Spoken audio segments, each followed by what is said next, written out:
I chose another comment from the last video. It's from Adam Goff. I don't know how to pronounce it, but I'll leave that right here so you guys can read it. It was really hard to choose comments. This was a weird one because everyone was basically saying nice things about me, which is nice to hear, but it's hard to choose, like, who said the nicest thing about me, you know? I didn't want it to come down to that. So I looked at the comments, and I chose Adams because he said he's excited to see the JZX content, which is what this video is about. So Adam, get with me, send me your address, and I'll get you some stickers out. So thanks for your comments, guys. I love reading them. I love when they when you guys have good feedback. Helps me make better videos and keep pushing forward. On to the JZX content. All right, I'm back at it. First day back from the trip, and had to get right back to working on the JZX100 Chaser. While I was the turbo housing showed up. This is the V-band manifold that Charles made last week right before I left to Florida. Fits really well. He has a jig already designed for JZX chassis, so you can see the turbo fits really well. It clears with an elbow right there, and it looks awesome, and it should flow amazing. And he put a V-band housing on it, or a V-band flange, so I ordered a V-band housing. This is a 3576 turbo, and then the wastegate fits nicely right there. There's plenty of room for a downpipe on the right-hand drive car, which is usually one of the issues, is being able to squeeze a downpipe between your steering shaft. But as you can see, JZ or RB with the exhaust going past the steering shaft is nothing nearly as complicated as putting a V8 in a 240, which should never happen on any 240 ever. Aside from all that stuff, which I'm happy about, the engine fits and everything, and now I can start working on this stuff, but we're still doing body work. So Brody spent some time getting the rear fitted up, and it looks really, really good. I'm excited about this fender setup. How many hours you got in this, Brody? Like 20? Not bad. I'm just kidding. This is the third day. Really? It fits really good, and Brody spent some time getting the door to shut. So the biggest issue, if I'm not mistaken, dang, you know everything about this car now. You gonna buy a Toyota? No. I like the Nissan rear fenders better. Because they don't have these issues. There's no moving parts. Yeah. The biggest issue was rubbing right here. So when it would shut, the overhang on the fender would hit right there, and now it doesn't. But what happens when you do that, because I had this on my IS, is whether you paint or my IS had wrap, it just starts rubbing away at it. So no matter what you do right there, it's always going to have a abrasion mark, which I started to realize isn't really that big of a deal because the door is always closed. But since this car is going to be for ride-alongs, it'd be nice to have it like looking good. But no matter what, people's keys and wallet and their jeans and stuff are going to scratch those up. So it's not the end of the world. But Brody did a really good job fitting this up. These doorvers are going to look really good on here. And if I ever get door tapped right here, since they're fiberglass, it's not going to be hard to repair it. So once those are done, I can prep that tomorrow for paint.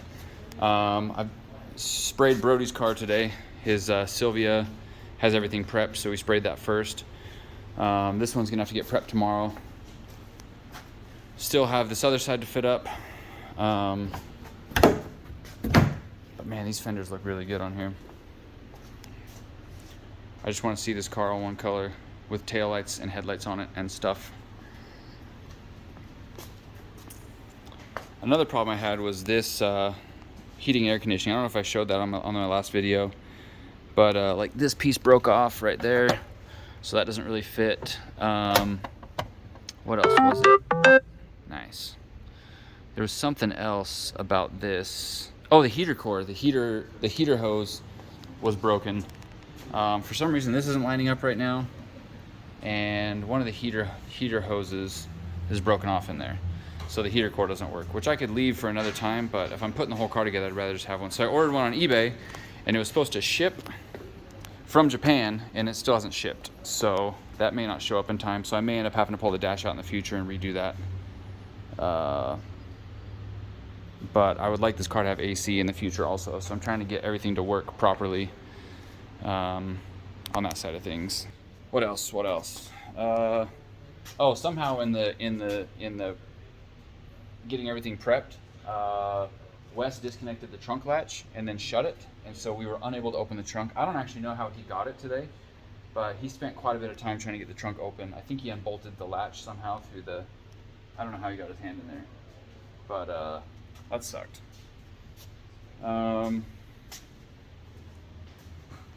Everything else on this, like the suspension's on, the angle kit's on. We got the shifter position looking really good in here. That's the CD09. The engine mounts work. I think I showed this all in the last video.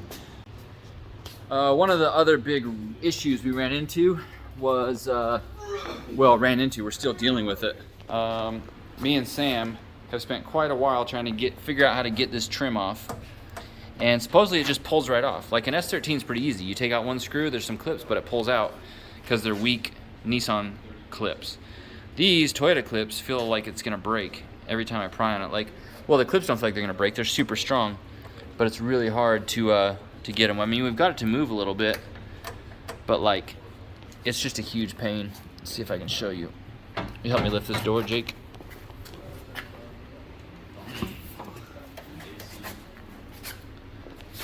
So yeah, those white clips right there. And of course, two of them are behind the window, the glass, and there's one on the end. And I know what you're thinking. Oh, you just pry it, just pull them up on it. Like, we've tried pretty hard. And the last thing I want to do is get it to move on one side and not the other, so that it puts a nice crease in this chrome.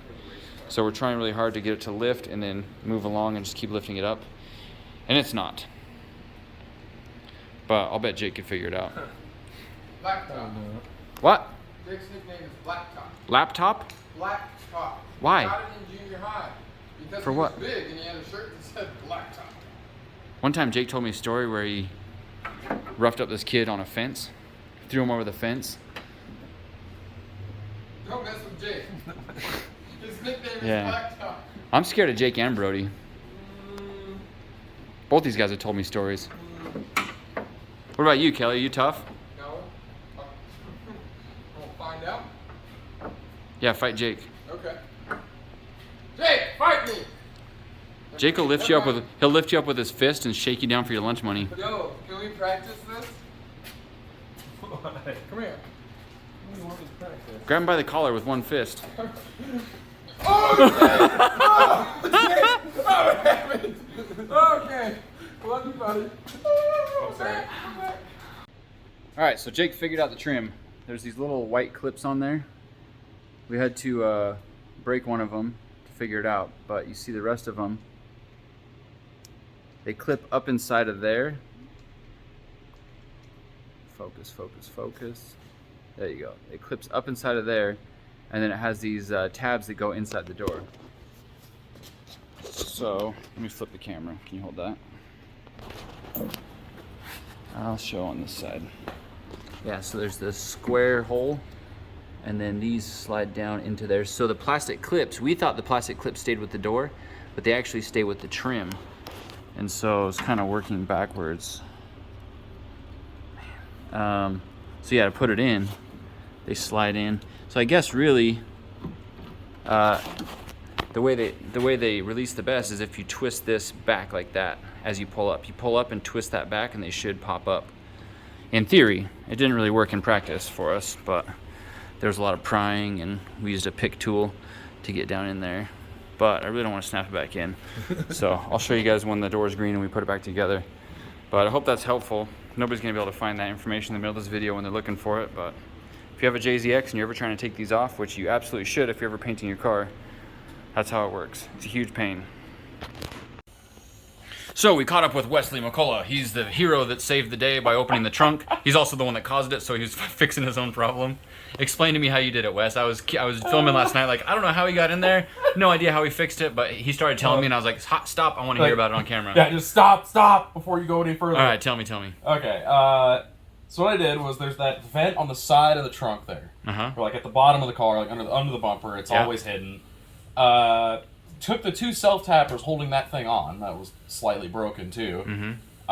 Shoved my arm as deep in there as I could with a 10 mil on a ratchet and unbolted the latch. Your arm's not long enough to reach from there to the latch? Seriously?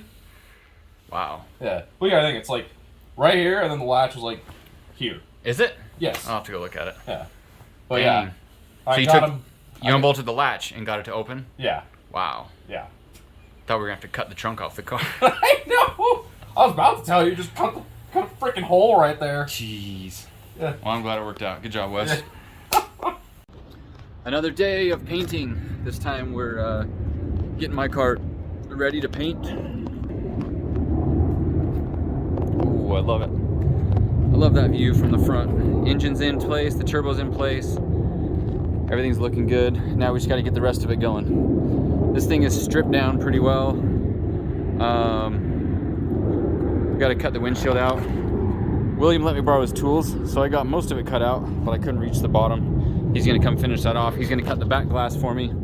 I didn't want to risk anything on that. The front one's already broken, so I was willing to take the risk on that one, because there's no risk. But the saddest thing that has ever happened to me in my entire life, I was driving on the freeway, and I hit a rock. Or sorry, a rock hit me. Rock chip. And it split and spidered, and now I've got a giant crack in this windshield. And I bought a drill bit, a glass drill bit, and I was drilling like little holes in there and then using William's windshield filler kit to try and make the line disappear as much as possible and make it so it doesn't spread. But super sad. That's a $1,000 windshield.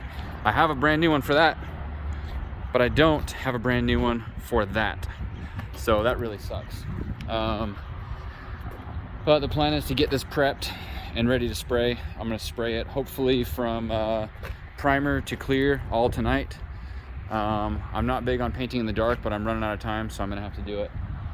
Sprayed this car yesterday. This is Brody's Sylvia, and it did not turn out good. We had some chemical problems with the paint. I mixed it wrong, and I'm super bummed about that because it was a huge waste of time and money.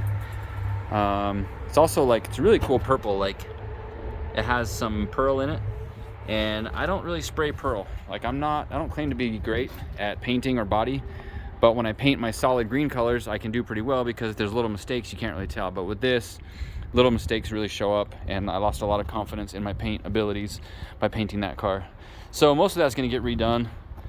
He's got doors, fenders, stuff that we haven't done yet. Same with this. We're gonna paint the chassis, so that way, when the chassis is done, we can start putting the interior stuff together while I'm still painting doors and other stuff, so it can dry. We'll bolt them on later, but this can start drying at least, and then I can finish the wiring, all the other stuff that needs to be done on this car. But chassis. We got over fenders. Brody fitted them up, put the rib nuts in it. Looks really good. He did a great job. Brody's like the king of fitting body kits. I don't think he was very happy about it, but he did an amazing job, and I really appreciate him for doing that. And in return, I painted his car. I did a bad job. He did a good job. I did a bad job. Not a fair trade by any means. When it comes to cleaning paint guns, it's always been something I struggle with. It's really hard. It's really annoying. It's really frustrating. I've got this new system, so I can just use disposable paint cups like that. You just throw them in the trash. But what I did is I cut the lid off of this, and I just soak these parts in soaky sauce, whatever that stuff's called. And then when I pull them out, I can just wipe them down and be good to go. That way the chemicals are breaking down the other chemicals, and they're fighting with each other and to keep it clean. I used to dip my guns, but this is the new Harbor Freight gun. It specifically said not to soak it. So when I'm done, because I'm still going to spray tonight and tomorrow, when I'm done with all that, I'll probably take off that part, take it all apart, clean the rod, the shaft, all that stuff in there, maybe soak those, but not soak the body of the gun completely. I'll just wipe that down on the outside with acetone or thinner or whatever. It's the glass man. There's plastic clips up there too, huh? Yeah. William's been cutting glass for me since 2009, 8, 7, forever. 2004. And you think I would have learned how to do it by myself? He even let me borrow tools this time, and I couldn't do it. Didn't even sharpen. Yeah, see, he's got his. He let me borrow that one. He's like, all you gotta do is sharpen it. I didn't sharpen it. And then what does he say? He's like, did you sharpen it? No, It's just. I it's didn't. just steps. You asked me because you knew I didn't. I looked at it. I just knew. Dang, I can't give away all the industry secrets. You what? I keep something for the ladies. That's right. I found a couple dents up top, so I was tried to fill them with Bondo, and used way too much Bondo, which means I have to sand a lot longer. But pretty good. Still a little dent right there, but I'm not going to worry about that. It's better than the 4 dents that were there before. That's just so you can mistake sanding a couple times. But these guys prepped the car when I was gone, so really all that's left is just the door panel, or what are these called? Jams. Door jams. Door jams, and then a bunch of back masking, and then that's about it. What? You actually painting with jams? Yeah, you can't have a green car and then like orange jams. Just don't open the door. You look like Florida Gators. Oh yeah. Yep, you're right. That's it. I knew there's something familiar about it.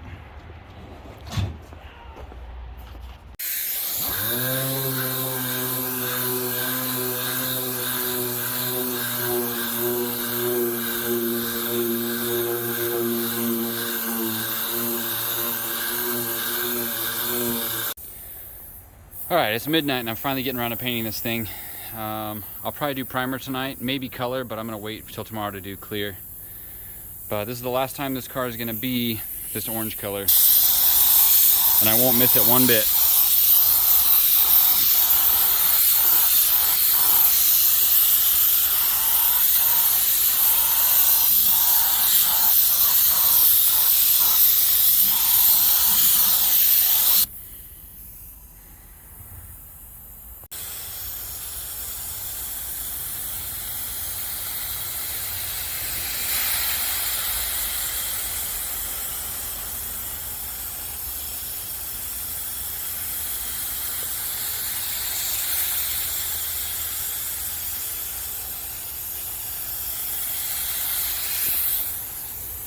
See any stripes? Nope. Not yet. Looks. It's not great, but it's not bad. No.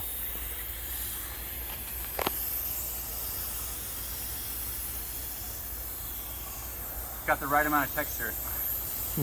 I wish it would lay out super smooth, but I don't think I'm going to get that in these conditions. As long as I can get the clear coat really smooth, it'll be good enough. Like the clear coat will fill in like the little valleys, and so you don't get as much, what's that called? Orange peel. Like this is pretty orange peely. You might see it a little bit, but the clear coat, if you can get the clear coat really smooth, it hides a lot of the orange peel. So I'm hoping we can get the clear coat to lay out really good. If not, I'll just do it thick enough where we can cut and buff it, but I know myself, I'm not gonna cut and buff it. I'm too lazy for that. So I always just strive for like the best spray possible. There's a little bit right there. That's not bad though. No. I think that's about as good as I'm gonna get it. This green actually like lays out pretty good. Like Brody's color that I tried to spray is purple with pearlescent in it, and it's just like every little stripe you make, it doesn't hide anything. But this color hides a lot of my bad technique, so it's easy to spray for me. Maybe that's the reason why I always stick with this same color. It's easy to hide my bad technique. Yeah, I'm pretty satisfied with that. Thing is, with a big surface like that, I can't just like do little touch-ups because it'll get a dry spot. So it's like pretty much just have to deal with it the way it is. Yeah, it looks pretty good from here. I don't know if you can tell from the camera angle, but like pretty good. Look at those mountains though, that's sick. And that flag. America. Not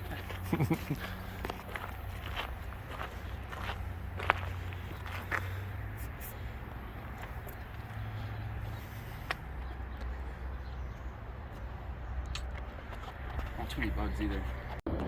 I know what you guys are gonna say. Why do you paint outside if this is gonna happen? But really, dude, you really just gotta make your way like all the way, just like right in my fresh clear coat. Like, come on, dude. Come on.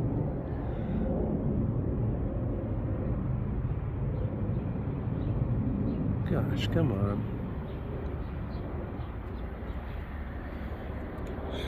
Save the day, Jake. A little more clear coat to cover that up, but I got like, you can't tell. If you can't tell on camera, Can't be that bad. There's little specks of black like all over the place, like dirt and bugs and stuff landing in it. And on a green, it doesn't take much with the color of this light to show. But from here, it looks good. So it's always a clear coat. It attracts bugs from miles away. What happened? It's a mosquito right here, trying to suck blood from the. Oh, he's not in there too deep. We'll get him off of there when it dries. All right, finally finished spraying it. Just the chassis though. We still have to do all the other stuff. These are the wheels I'm gonna run. They fit pretty well. They look really good on the car. It just helps tie the whole thing together. That dent right there, that's gonna be a problem. I forgot to use body filler on that. Also, I don't know how good it's gonna look with the fenders cut like that, as high as they are with these wheels. The fitment's not exactly where I want it, but anyways, the paint's slicked out really nice on the roof. Like, it's got good shine to it, but there's a bunch of junk, dirt, bugs, all sorts of stuff. And I've done it before in this very parking lot, not had that much of a problem, but I think it's just the time of year. There's more bugs than normal, so I'm kind of regretting it. Man, look at that shine. It's good. I do have a drip right there, a run. Yeah, you see it right there. Can't see it very well. It's there though. So I laid on extra clear coat because I'm going to cut and buff probably just the sides here, right there, down to there, and then not cut and buff the roof. So it'll be really shiny when you look at it from the side. The top will be all right, and then I don't know. We'll see. Maybe I won't. I'm lazy. But all in all, it looks pretty good. At least the car is one color and it's no longer burnt orange. Yeah. So we're gonna let that clear set up a little bit more. We'll knock out all the masking stuff and then push it in the shop. Then I can actually go home at a decent hour for once. Next step is to paint all the panels. I was talking to Jake, like, should I make it run or finish painting? And he's like, well, you're already painting, just finish painting. Because I really just like want to patch wires together and put fuel and power to the engine harness and make it run, but it's No. It's not time for that yet. We know it'll run. That's not a problem. I hope so. I hope you're right, Jake. It'll be fine. I'm glad you got confidence in that. We might as well just take care of the Just, rest. yep, make it look good, so as we're pushing it in and out of the shop, at least it looks good. All right, that's it for this. I'll probably do a bunch of sanding and stuff tomorrow. I don't know if I'm gonna film tomorrow, so maybe that'll be the end of this episode. No, it's not. It's not the end of this episode. Not even close. But bye for now. All right, this car's coming together pretty well. I've had this coil radiator for a while.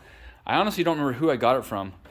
If you're the guy that sold me this radiator and you're watching this video, reach out to me, because I really want to remember where it came from. But someone just came up to me like, hey, do you want a JZX radiator? And I'm like, yeah.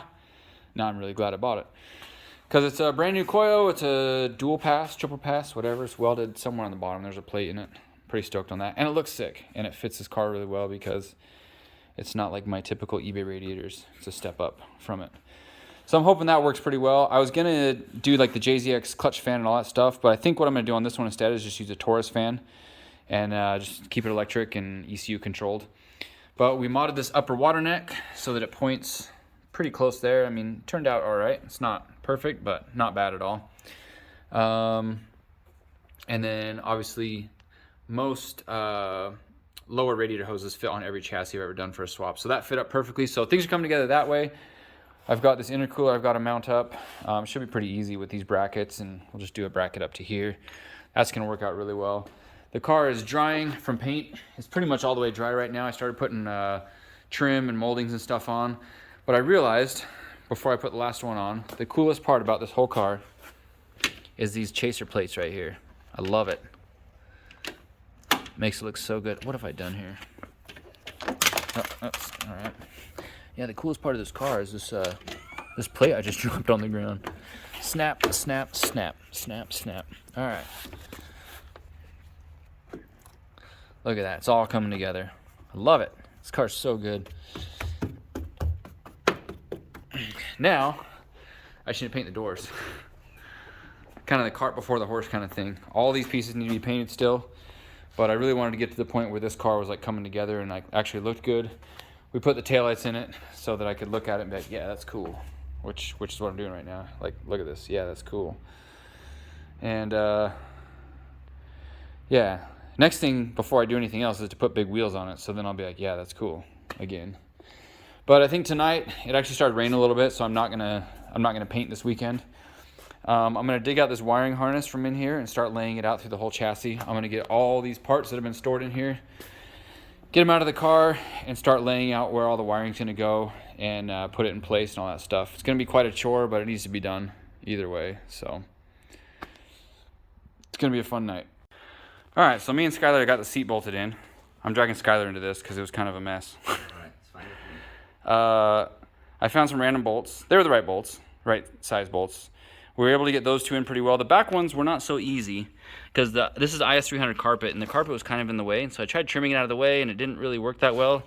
So then I just grabbed the impact gun and ran it through there, and it was a one-way trip. It was stiff all the way through until I felt like it was getting tight. I didn't want to strip it out, so I stopped. But, you know, the seat's pretty good. The one on that side, too, the carpet was in the way. I couldn't really trim it, so I ran a drill bit into it, which, of course, sucked in and then cut the first few threads. So we did the same thing with that one. Ran it in with an impact until it caught threads and then stopped spinning. So if you ever ride with me in this car and you're in the passenger seat, you know the risks. Tight's tight, okay? The other thing, we're putting the dash bar in right now. And no. Skylar brought to my attention that I mean, you see that these aren't quite lined up, right? They have to go down and in. That side's lined up. Skylar got those ones put in place. Everything's lined up over here, but the bar won't go down because it's hitting that. So Skylar's like, you know what? You probably got to take these bolts off, pull the whole HVAC unit out to get that in, and then slide it back up and hang it. And I was like, well, that sucks. I don't really want to do that. Don't want to do that at all, but that's where we're at. So I got the 10 millimeter and take these bolts out and see what happens here. The worst part about all of this is that I ordered an HVAC unit from Japan. It should be here, I don't know when. I've paid for it 2 weeks ago. They haven't shipped it yet from eBay. But we're going to put all this together, the new flock dash, all the wires, plug everything in, and then when winter comes, I'm going to want my heater core, so I'm going to pull all this back apart just to take these boxes out, which also means this has got to come out, which also means this has got to come out. So, yeah, definitely looking forward to all that. So, small update. We did what we talked about, and it doesn't work. Look, it hits right here. With everything bolted up in place, there's no chance that that's how that's supposed to be. So, I am convinced that the JZX90 and JZX100 HVAC units are different. Trenton didn't know for sure, but he gave me this out of his race car 90 when I bought this car from him. And he's like, I think it's the same, but I mean, it bolts up right there. It bolts up right there. Like, everything looks like it's similar, but there's some slight differences. Maybe they're the same. No, well, that doesn't make sense. The dashboard's got to be different on the other car for that to work. Also, looking under the hood, I noticed that the AC ports are slightly off. Not a ton, like you could make it work, but just slightly. Like it doesn't sit centered in this grommet.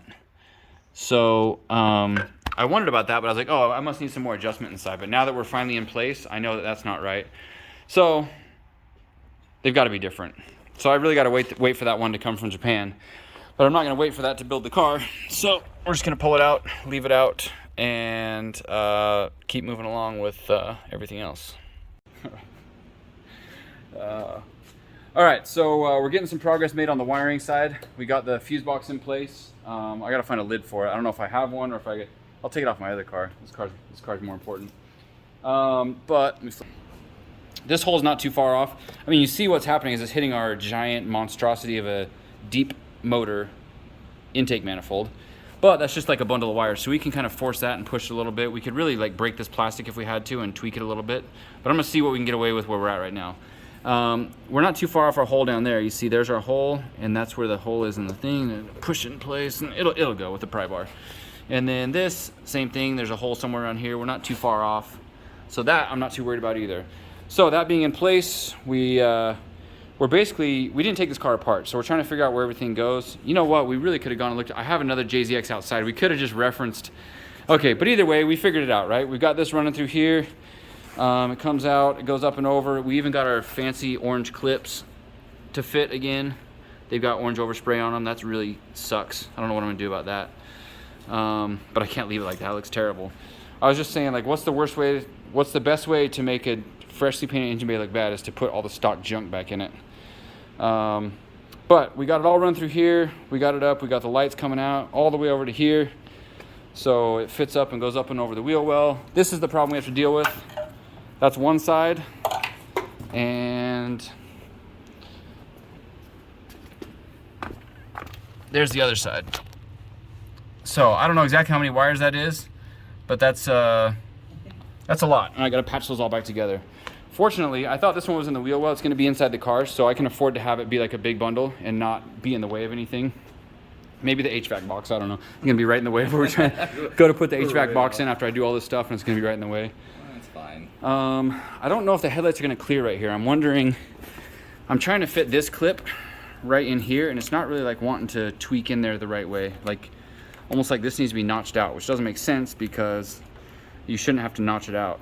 I'm wondering if there's like, maybe I should go look at the other car from here. Oh, hey, what's that? Hey, Skylar. Is that the way it's I supposed to go? I mean, so we put it on the outside, but there's a nicely notched hole right there between the radiator. I'll bet you that goes on that side. No, it's fine. Bro, we'll just take a Sawzall. We'll cut right through the fresh paint right there so we can pass the wires through it. You realize what this means. Self-tap right back together. We have to take all this back out, reroute it all the way back behind the radiator through here, and then pass it back through on the inside of the radiator. It's all right. That's it. All right, not off to a good start, but I knew this day would come where we'd have to figure out the wiring, and that day is today. Luckily, Skylar's here to suffer with me. Yep. This is Skylar. He works on muscle cars. We were just talking about it, and he's like, yeah, when I work on a muscle car, you hook up the alternator, and that's it. And the coil, the power to the coil, the alternator, and it starts. And I'm like, yeah, we got 50 cut wires. And probably go to power windows and seats and like HVAC stuff that's not going to work. Oh, man, Japanese cars. I love it. All right. This is a dream car. This is my dream car. I'm going to do it. Figure it out. Have you ever seen the front grille? Have you ever looked at it? Majestic, you know, the mountains in the background? And I'll put a picture right here of the mountains and this in the car. It's just... Yeah. videos? Yeah. Yeah.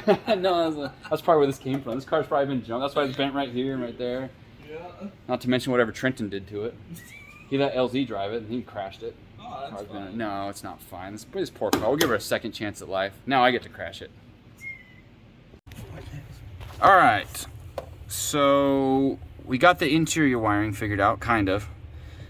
These are all the cut wires, so we know these wires are gonna have to go to those wires. So that'll be a little bit of a chore, but the tabs are plugged in, they go where they go. Like these, the junction boxes are where they are. I don't know about the rest of the wiring. I really hope there's wiring that goes, oh, the door. The door's gonna come in and plug into these, I'll bet. The other door's gonna go in and plug into that. So those are like the window switches and the speakers and all that stuff. This goes up and over the steering column.